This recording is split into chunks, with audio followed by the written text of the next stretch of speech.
بسم الله الرحمن الرحيم. قل أندعو من دون الله ما لا ينفعنا ولا يضرنا ونرد على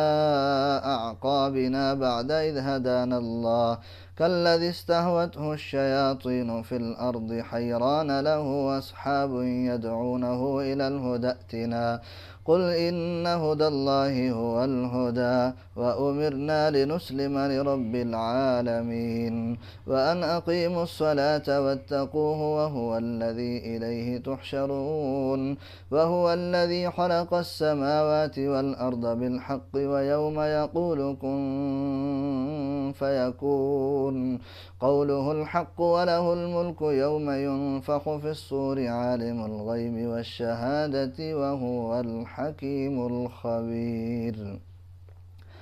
وإذ قال إبراهيم لأبيه آزر أتتخذ أصناما آلهة إني أراك وقومك في ضلال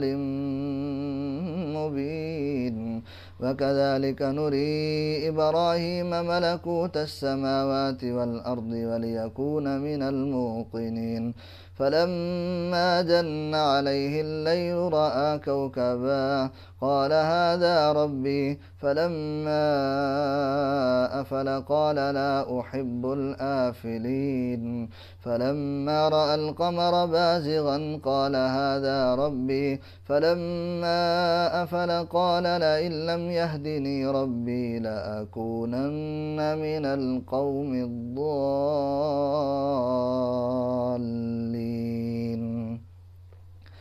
فلما رأى الشمس بازغة قال هذا ربي هذا أكبر فلما أفلت قال يا قوم إني بريء